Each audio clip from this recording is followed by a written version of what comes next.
My husband, who once put me in the hospital after I joked about leaving, found the filed divorce papers I'd been hiding from him. The front door opened at 10 p.m., and my husband, Griffin, walked in holding a red gasoline can in one hand and a stack of papers in the other. "Found these in your dresser," he said, smiling, holding the divorce and custody papers.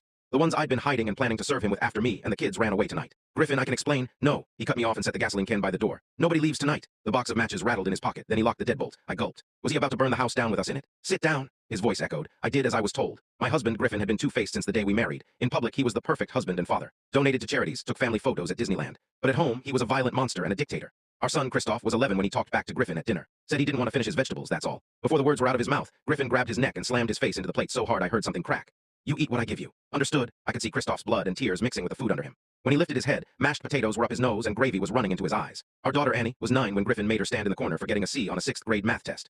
I tried to walk over to her when he wasn't looking, but he caught me and slapped me so hard I hit the floor. "That's for disrespecting my authority." He kicked me in the ribs while Annie watched, too scared to even cry. But our youngest daughter, Julie, was different. She was 5. Griffin never touched her, never raised his voice at her, called her princess. She was his favorite because she was still small enough to worship him. I never tried to leave before filing the papers. The one time I joked about it at a party, hoping someone would see it as a cry for help, Griffin broke my jaw the next morning.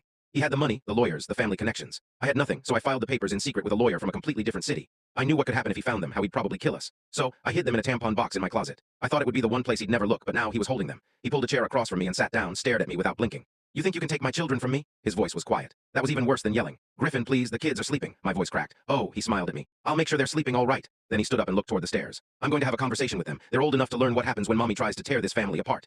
He took one step towards the stairs. I grabbed his arm. "They didn't know about the papers," I pleaded. "This was all me. Take it out on me instead." He paused, looked at my hand, then at my face. "That's not the point." He shoved me backward and kicked my left ankle hard, the ankle he broke 2 months ago that still hadn't healed. I heard it crack, then I felt it. I hit the floor, screaming instantly.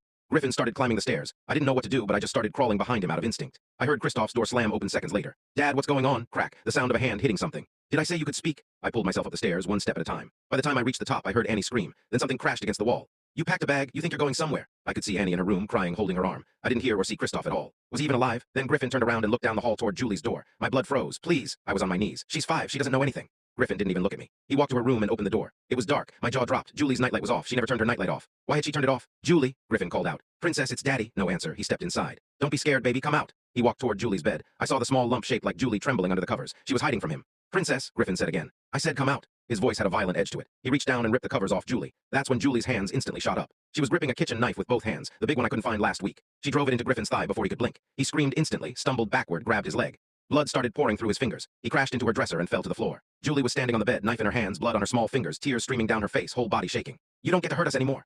Griffin was screaming. "I'll kill you." That's when Christoph's bedroom door opened. His entire face was bleeding. He stepped into Julie's room, stood between Julie and Griffin.